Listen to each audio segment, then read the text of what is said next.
രണ്ടാം പിണറായി സർക്കാരിന്റെ അവസാന നിയമസഭാ സമ്മേളനത്തിനാണ് തുടക്കമായത്. 2 മണിക്കൂറോളം നീണ്ട നയപ്രഖ്യാപന പ്രസംഗം സർക്കാരിന്റെ നേട്ടങ്ങൾ എണ്ണിപ്പറയുന്നതും ക്ഷേമപ്രവർത്തനം തുടരുമെന്ന് പ്രഖ്യാപിക്കുന്നതുമായിരുന്നു. വികസന പദ്ധതികൾക്ക് കേന്ദ്രം പണം നൽകുന്നില്ല എന്നും നയപ്രഖ്യാപനത്തിൽ വിമർശനമുണ്ട്. പൊള്ളയായ അവകാശവാദങ്ങളാണ് നയപ്രഖ്യാപനത്തിലുള്ളതെന്നാണ് പ്രതിപക്ഷത്തിന്റെ വിമർശനം.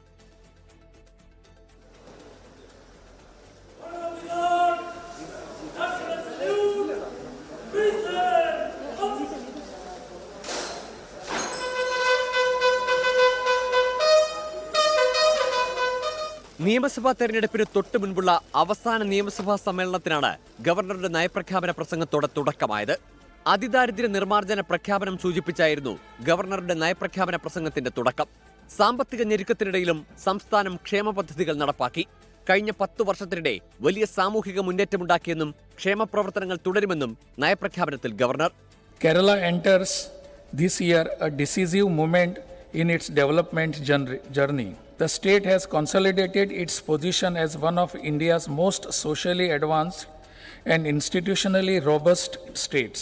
My government has effectively eradicated extreme poverty while providing near universal access to education, health care, sanitation and social security. വായ്പാ പരിധി വെട്ടിക്കുറച്ചത് വികസന പ്രവർത്തനങ്ങളെ ബാധിക്കുന്നു എന്നതുൾപ്പെടെ കേന്ദ്രത്തെ വിമർശിക്കുന്ന പരാമർശങ്ങളും നയപ്രഖ്യാപന പ്രസംഗത്തിലുണ്ട്. അർഹമായ വിഹിതം വെട്ടിക്കുറച്ചത് എല്ലാ മേഖലകളെയും ബാധിച്ചു. തൊഴിലുറപ്പ് പദ്ധതി ഭേദഗതി സംസ്ഥാനത്തിന് തിരിച്ചടിയായെന്നും നയപ്രഖ്യാപന പ്രസംഗത്തിൽ governor. The retrospective effect wide union finance ministries, the retrospective effect given to the cutback in the eligible open market borrowing limit is a highly prejudicial action faced by my government. Kerala has been in the forefront of implementing the demand-based employment scheme, Mahatma Gandhi National Rural Employment Program.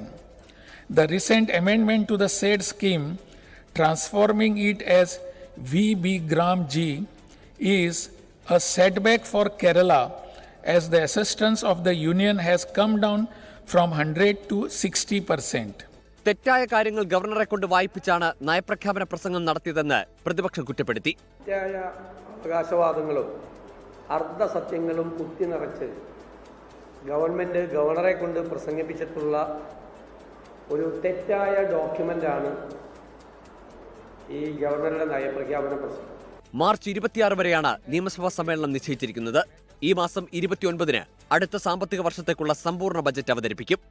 24 Thiruvananthapuram. ലോകത്തെവിടെയായാലും ഏത് സമയത്തും 24 വാർത്തകളും augmented reality പാക്കേജുകളും എക്സ്പ്ലെയിനറുകളും വിശദമായി കാണാൻ ഞങ്ങളുടെ YouTube channel നിങ്ങൾക്ക് subscribe ചെയ്യാം.